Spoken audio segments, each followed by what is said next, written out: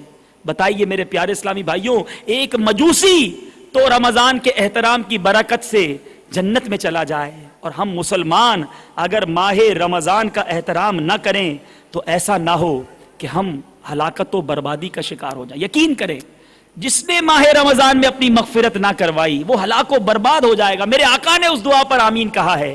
اب ہم نے دیکھنا ہے ہم نے یہ رمضان کیسا گزارنا ہے, اور رمضان میں جہاں نیکیاں کرنی ہیں وہاں گناہوں سے بچنا کتنا ضروری ہے. غور سے سنیے, میرے آقا ارشاد فرماتے ہیں, حدیث پاک کا ایک حصہ آپ کو سناتا ہوں, کہ جس نے اس ماہ میں کوئی نشہ آور شے پی, یا کسی مومن پر بہتان باندھا, یا اس ماہ میں کوئی گناہ کیا, تو اللہ عز و جل اس کے 1 سال کے اعمال برباد فرما دے گا. اور سنیے, میرے آقا فرماتے ہیں جس نے اس ماہ میں زنا کیا یا شراب پی تو اگلے رمضان تک اللہ عز و جل اور جتنے آسمانی فرشتے ہیں سب اس پر لعنت بھیجتے ہیں. اور اگر یہ شخص اگلے ماہ رمضان کو پانے سے پہلے مر گیا تو اس کے پاس ایسی کوئی نیکی نہ ہوگی جو اسے جہنم کی آگ سے بچا سکے. پس تم ماہ رمضان کے معاملے میں ڈرو, کیونکہ جس طرح اس ماہ میں اور مہینوں کے مقابلے میں نیکیاں بڑھا دی جاتی ہیں, اسی طرح گناہوں کا بھی معاملہ ہے. تو اے میرے پیارے اور محترم اسلامی بھائیوں, غور کیجئے, کہیں ایسا نہ ہو کہ یہ مہینہ رحمتیں بانٹتا, مغفرتیں تقسیم کرتا, کروڑوں کی بخششیں کرواتا ہم سے جدا ہو جائے, اور ہم اس مہینے میں بھی محروم رہ جائیں. اگر ماہ رمضان میں بھی ہم نہ بخشے گئے, یقین جانیے ہلاک و برباد ہو جائیں گے. مولا علی کرم اللہ تعالی وجہہ الکریم کا ایک بڑا ہی رکت انگیز واقعہ آپ کی بارگاہ میں پیش کرتا ہوں, کہ ایک بار امیر المومنین مولا کائنات مولا علی شیر خدا کرم اللہ تعالی وجہہ الکریم زیارت قبور کے لیے کوفہ تشریف لے گئے. کوفہ کے قبرستان میں گئے, وہاں ایک تازہ قبر پر نظر پڑی. آپ کو اس کے حالات کو معلوم کرنے کی خواہش ہوئی, چنانچہ بارگاہ خداوندی میں عرض گزار ہوئے, یا اللہ عز و جل اس میت کے حالات مجھ پر ظاہر فرما. اللہ عز و جل کی بارگاہ میں آپ کی دعا فوراً قبول ہوئی. آپ کیا دیکھتے ہیں کہ قبر کے اندر ایک بھیانک منظر ہے, مردہ آگ کی لپیٹ میں ہے, اور رو رو کر آپ سے اس طرح فریاد کر رہا ہے, یا علی انا غریق فی النار و حریق فی النار, اے علی میں آگ میں ڈوبا ہوا ہوں اور آگ میں جل رہا ہوں. قبر کے دہشت ناک منظر اور مردے کی دردناک پکار نے حیدر کرار کرم اللہ تعالی وجہہ الکریم کو بے قرار کر دیا. آپ نے اپنے رحمت والے پروردگار کے دربار میں ہاتھ اٹھا دیے اور نہایت ہی عاجزی کے ساتھ اس میت کی بخشش کے لیے درخواست پیش کی. غیب سے آواز آئی, اے علی آپ اس کی سفارش نہ فرمائیں.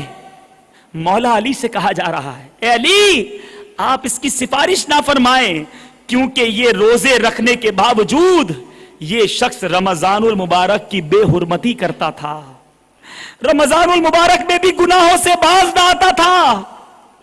دن کو روزے تو رکھ لیتا مگر راتوں کو گناہوں میں مبتلا رہتا تھا. مولا کائنات حضرت علی المرتضی شیر خدا کرم اللہ تعالی وجہہ الکریم یہ سن کر اور بھی رنجیدہ ہو گئے, سجدے میں گر گئے اور رو رو کر عرض کرنے لگے, یا اللہ میری لاج تیرے ہاتھ میں ہے. اس بندے نے بڑی امید کے ساتھ مجھے پکارا ہے, میرے مالک تو مجھے اس کے آگے رسوا نہ فرما, اس کی بے بسی پر رحم فرما دے اور اس بیچارے کو بخش دے. حضرت علی کرم اللہ تعالی وجہہ الکریم رو رو کر مناجات کر رہے تھے.